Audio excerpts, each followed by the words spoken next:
الحمد لله نحمده ونصلي على رسوله الكريم اما بعد فاعوذ بالله من الشيطان الرجيم بسم الله الرحمن الرحيم. الاستفتاء یو محترم ورور هغه پوښتنه کوي چې څه فرمایي علمای کرام د دین او مفتیان د شرع متین په دغه مسله کښې چې د ماښام د لمانځه د اذان او اقامت په مابینځ کښې باید څومره فاصله او جلاوالی وسی او وروسته د ماښام لمونځ شروع سي. بینوا بالکتاب وتوجروا بالصواب. الابتاء بتوفیق الله تعالی حامدا ومصلیا. محترم ستاسو د پوښتنې په جواب کې باید ووایو چې په دغه مسله کښې د امام صاحب او صاحبینو رحمه الله تعالی اختلاف دی. امام صاحب رحمه الله تعالی وایي چې د ماښام د لمانځه د اذان او اقامت په منځ کښې افضله دا دی چې د قرآن عظیم شان د 3 لنډو آیاتو په اندازه سره سکوت وکړل شي. دا سکوت په ولاړه باندې وسي او کښېني نه، وروسته د ماښام لمونځ شروع کړي.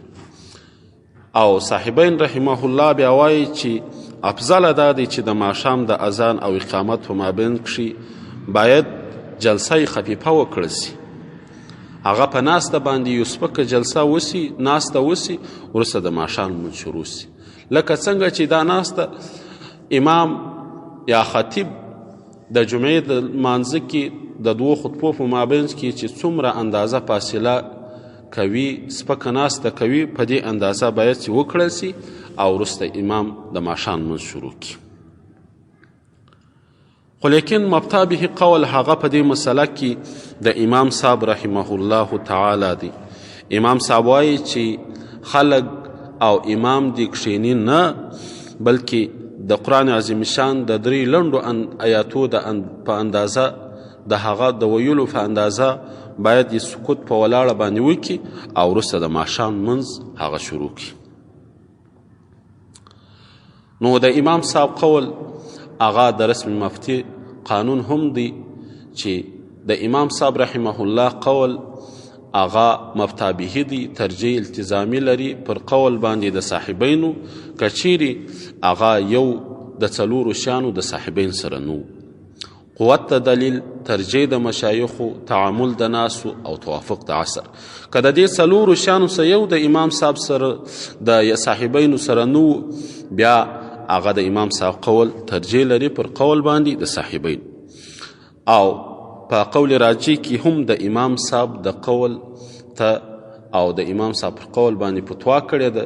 هغه دا لیکي چې نن وخت هغه عمل د خلکو، تعامل د خلکو، هغه نن ورځ د امام صاحب پر قول باندې دی چې د ماښام اذان وسي، د قرآن عظیم شان د 3 لنډو آیاتو په اندازه باندې امام او خلق دریږي، وروسته د ماښام لمونځ شروع کوي.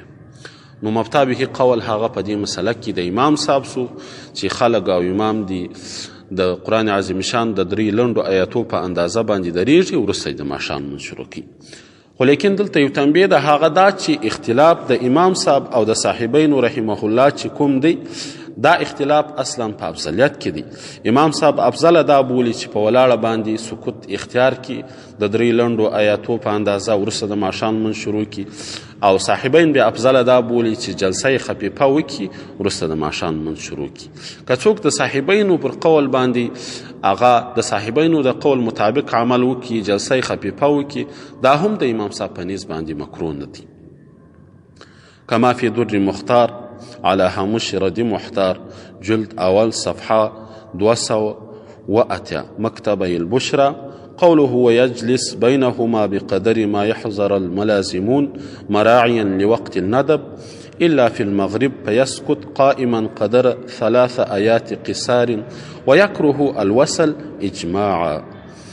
وأيضا في رد محتار صفحة هذا قوله فليسكت قائما هذا عنده وعنده ما يفصل بجلسة خفيفة كجلسة الخطيب والخلاف في الأفضليات فلو جلس لا يكره عنده. او دغه رقم دغه مسله په فتاوای تاترخانیه جلد 2 صفحه 123 مکتبه انوریه. او دغه رقم دا مسله په نصب الرايه جلد اول صفحه 353 مکتبه رشیدیه. او دغه رقم دا مسله په مبسوط اول جلد مبسوط د امام سرخسی رحمه الله اول جلد صفحه 215 مکتبه رشیدیه.